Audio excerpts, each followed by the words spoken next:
ಭಕ್ತಾದಿ ಬಂಧುಗಳ ಪರವಾಗಿ ಋಗ್ವೇದದ ಆಳ್ವದ ತತ್ವವನ್ನು ಸಂಶೋಧಿಸಿ ಸಾಧನೆ ಮಾಡಿದ ತಮಗೆ ಸಂಸ್ಕೃತ ವಿದ್ವತ್ ಕೀರ್ತಿರತ್ನ ಎಂಬ ಬಿರುದನ್ನು ಪ್ರದಾನಿಸಿ ಗೌರವಿಸುತ್ತಿರುವುದು ನಮ್ಮ ಸೌಭಾಗ್ಯವೆಂದು ತರಿಸ್ತಾ ಇದ್ದೇವೆ. ಸರ್, ಈ ಗೌರವ ನಿಮಗಾಗಿ ನಿಮ್ಮ ಸುದೀರ್ಘ ಭಕ್ತಿಪೂರ್ವಕ ಸಾಧನೆಗಾಗಿ ಅರ್ಪಿಸಿಕೊಳ್ಳಿ ಸರ್. ಅಭಿನಂದನೆಗಳು, ಅಭಿವಂದನೆಗಳು. ಶ್ರೀಕರಿಗೆ ಸಂಸ್ಕೃತ ವಿದ್ವತ್ ಕೀರ್ತಿರತ್ನ ಎಂಬಂತ ಬಿರುದನ್ನು ನೀಡಿ ಗೌರವಿಸ್ತಾ ಇದ್ದಾರೆ. ಎಲ್ಲರೂ ಕೂಡ ಜೋರಾದ ಚಪ್ಪಾಳೆ ಬರಬೇಕು. ಇದು ಮಾರ್ಗದೀಪ ಸಾಂಸ್ಕೃತಿಕ ಸಮಿತಿ ಇವರ ಮೊದಲನೇ ಬಾರಿ ನೀಡುತ್ತಿರುವಂತಹ ಒಂದು ಅದ್ಧೂರಿಯಾದಂತಹ ಭಕ್ತಿಪೂರ್ವಕ ಗೌರವ. ಸರ್, ನಿಮಗೆ ಈ ಒಂದು ಭಕ್ತಿಪೂರ್ವಕವಾದ ಗೌರವವನ್ನು ಸಮರ್ಪಿಸುತ್ತಿರುವುದು ನಮ್ಮ ಸೌಭಾಗ್ಯವೆಂದು ನಾವು ಭಾವಿಸುತ್ತೇವೆ ಸರ್.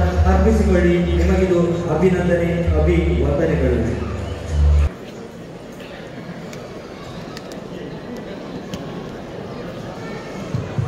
ಸದಾಶಿವ ಸಮಾರಂಭಾಂ ಶಂಕರಾಚಾರ್ಯ ಮಧ್ಯಮಾಂ ಅಸ್ಮದಾಚಾರ್ಯ ಪರ್ಯಂತಾಂ ವಂದೇ ಗುರು ಪರಂಪರಾಂ. ಅಗಜಾನನ ಪದ್ಮಾರ್ಕಂ ಗಜಾನನ ಮಹರ್ನಿಶಂ ಅನೇಕದಂತಂ ಭಕ್ತಾನಾಂ ಏಕದಂತಂ ಉಪಾಸ್ಮಹೆ. ಭಾರಿ ಆಶ್ಚರ್ಯ ಆಗ್ತಾ ಇದೆ. ಲಕ್ಷ್ಮೀ ಪುತ್ರರು, ಹಿರಿಯ ರಾಜಕೀಯ ಮುತ್ಸದ್ದಿಗಳು, ಬುದ್ಧಿವಂತರು, ಹಿರಿಯರಿರುವಂತಹ ಸಭೆಯಲ್ಲಿ ಕಿರಿಯನಾದಂತಹ ನನ್ನನ್ನು ಒಂದು ಕೂತ್ಕೊಳ್ಳಿಸಿ ಸನ್ಮಾನವನ್ನು ಕೂಡ ನೀಡಿ ಈಗ ಎರಡೂ ಮಾತಾಡಬೇಕು ಅಂತ ಹೇಳುವಂಥದ್ದು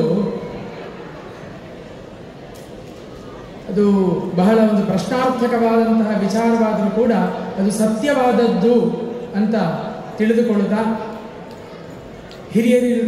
ವೇದಿಕೆಯಲ್ಲಿರುವಂತಹ ಎಲ್ಲ ಹಿರಿಯ ಚೇತನಗಳಿಗೆ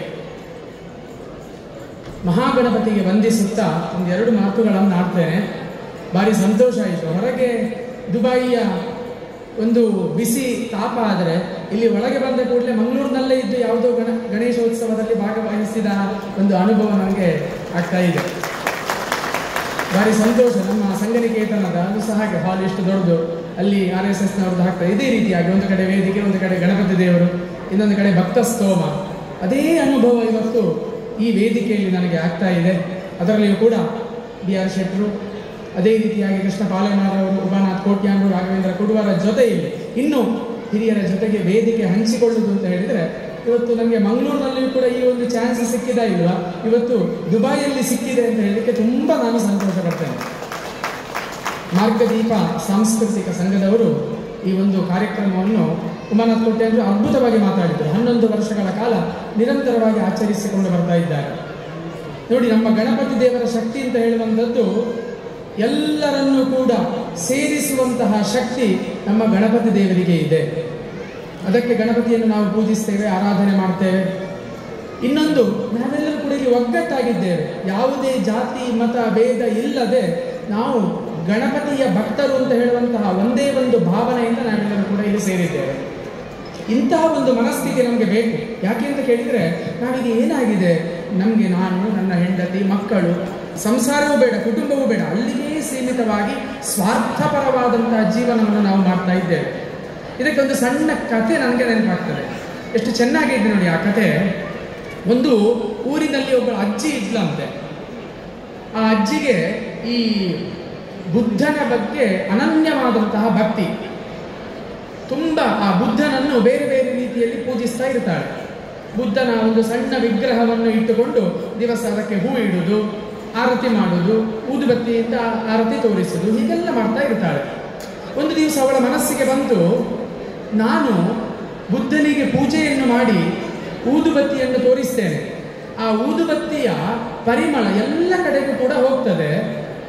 ಆದರೆ ನಾನು ಮಾಡುದು ಯಾರಿಗೆ? ಬುದ್ಧನಿಗೆ ಮಾತ್ರ. ಅದರಿಂದ ಅದರ ಪರಿಮಳ ಬುದ್ಧನಿಗೆ ಮಾತ್ರ ಹೋಗಬೇಕು ಅಂತ ಸ್ವಲ್ಪ ಹೆಚ್ಚಿನ ಸ್ವಾರ್ಥವನ್ನು ಬಯಸ್ತಾಳೆ. ಯೋಚನೆ ಮಾಡಿ ಏನು ಮಾಡೋದು? ಊದುಬತ್ತಿ ನಿಮ್ಗೆ ಗೊತ್ತುಂಟು, ಈಗ ಇಲ್ಲಿ ಹಚ್ಚಿದ್ರೆ ಇಡೀ ಹಾಲಿಗೆ ಅದರ ಪರಿಮಳ ಬರ್ತದೆ.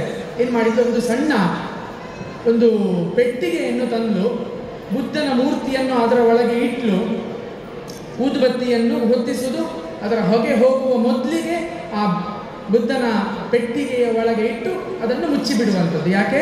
ಊದುಬತ್ತಿಯ ಪರಿಮಳ ಹೊರಗೆ ಹೋಗಬಾರದು ಅಂತ ಹೇಳುವಂತಹ ಸ್ವಾರ್ಥದಿಂದ. ಹೀಗೆ ಒಂದು 10-15 ದಿವಸ ಆಯಿತು. ಒಂದು ದಿವಸ ಬುದ್ಧನನ್ನು ನೋಡಬೇಕು ಅಂತ ಕಂಡಿತು. ಮೂರ್ತಿಯ ಮುಖವನ್ನು ಹೀಗೆ ತೆಗೆದು ನೋಡ್ತಾಳೆ, ಮುಖ ಎಲ್ಲ ಕಪ್ಪು ಕಪ್ಪಾಗಿ ಹೋಗಿದೆ. ಯಾರದ್ದು? ಬುದ್ಧನ ಮೂರ್ತಿಯ ಮುಖ ಆ ಊದುಬತ್ತಿಯ ಹೊಗೆಯಿಂದ ಕಪ್ಪಾಗಿ ಹೋಗಿದೆ. ಇದನ್ನು ನೋಡಿದ್ಲು, ಭಾರಿ ಬೇಜಾರಾಯ್ತು ಅವಳಿಗೆ. ನಾನು ಇಷ್ಟು ಪೂಜಿಸುವಂತಹ ಬುದ್ಧನ ಮೂರ್ತಿಯ ಮುಖ ಹೀಗಾಯ್ತಲ್ಲ, ಯಾಕೆ ಆಯಿತು ಹೀಗೆ ಅಂತ ತನ್ನ ಗುರುವಲ್ಲಿ ಹೋಗಿ ಕೇಳ್ತಾಳೆ. ಆಗ ಗುರು ಕೇಳ್ತಾರೆ, ನಿನ್ನ ಸ್ವಾರ್ಥ ಮೂಲವಾದಂತಹ ಪ್ರೀತಿ ಬುದ್ಧನ ಮುಖವನ್ನು ಕಪ್ಪು ಮಾಡಿತು. ನೋಡಿ, ನಾವು ಹಾಗೆ ನಾನು ನನ್ನ ಸಂಸಾರ ಅಂತ ಇದ್ರೆ ನಮ್ಮ ಮುಖ ಕಪ್ಪೆ ಆಗೋದು. ಆ ಊದುಬತ್ತಿಯ ಹೊರಗೆ ಹಚ್ಚಿಟ್ಟು ಅದ್ರ ಎಲ್ಲ ಕಡೆಗೆ ಹೋಗ್ತಿದ್ರೆ ಬುದ್ಧನಿಗೂ ಅದರ ಪರಿಮಳ ಸಿಕ್ತಿತ್ತು, ಎಲ್ಲರಿಗೂ ಕೂಡ ಸಿಕ್ತಿತ್ತು. ಇದು ಸ್ವಾರ್ಥ ಮೂಲವಾಗಿ ಅದು ನನ್ನ ಬುದ್ಧನಿಗೆ ಮಾತ್ರ ಸಿಗಬೇಕು ಅಂತ ಏನು ಹಠಪಟ್ಲು, ಅದರಿಂದ ಮುಖ ಕಪ್ಪಾಗಿ ಹೋಯಿತು, ನೋಡ್ಲಿಕ್ಕೆ ಆಗಲಿಲ್ಲ. ಅದರಿಂದ ನಮ್ಮ ಜೀವನದಲ್ಲಿ ಕೂಡ ಹಾಗೆ ನಾವು ಗೊತ್ತಾಯ್ತು, ಸ್ವಲ್ಪ ಸ್ವಾರ್ಥವನ್ನು ಬಲಿ ಎಲ್ಲ ಬೇಕು. ನಮಗೆ ನಮ್ಮ ಹೆಂಡತಿ ಮಕ್ಕಳು ಸಂಸಾರ ಬೇಕು. ಅದರ ಜೊತೆಯಲ್ಲಿ ಸ್ವಲ್ಪ ವಿಶಾಲ ಮನಸ್ಸಿನಿಂದ ನಾವು ಯೋಚನೆಯನ್ನು ಮಾಡಿದಾಗ ನಾವು ಜೀವನದಲ್ಲಿ ನಮಗೆ ಯಶಸ್ಸು ಪ್ರಾಪ್ತಿಯಾಗ್ತದೆ ಅಂತ ಹೇಳುವಂಥದ್ರಲ್ಲಿ ಯಾವುದೇ ಸಂಶಯ ಇಲ್ಲ. ಆ ಪ್ರಕಾರವಾಗಿ ಇಂತಹ ಗಣೇಶೋತ್ಸವ ಎಲ್ಲ ಮಾಡಿದಾಗ ನಾವು ಸೇರ್ತೇವೆ, ಒಬ್ಬರನ್ನೊಬ್ಬರ ಪರಿಚಯ ಆಗ್ತದೆ, ಕಷ್ಟ ದುಃಖಗಳನ್ನು ಹೇಳಿಕೊಳ್ತೇವೆ. ಮತ್ತೆ ಭಜನೆ ಎಷ್ಟು ಚೆನ್ನಾಗಿ ಭಜನೆ ಮಾಡಿದರು. ಒಂದು ಕಡೆ ನೋಡುವಾಗ ಮಂಗಳೂರಿನವರು ಕೂಡ ಸ್ವಲ್ಪ ಹಿಂದೆ ಇದ್ದಾರೆ ಅಂತ ಕಂಡಿತು ನನಗೆ. ಅಷ್ಟು ಸುಶ್ರಾವ್ಯವಾಗಿ ಆ ಭಜನಾ ಕಾರ್ಯಕ್ರಮ ಎಲ್ಲ ನಡೆದು ಗಣಪತಿ ಸಂಪ್ರೀತನಾಗಿದ್ದಾನೆ ಅಂತ ಹೇಳುವಂಥದ್ರಲ್ಲಿ ಸಂಶಯ ಇಲ್ಲ.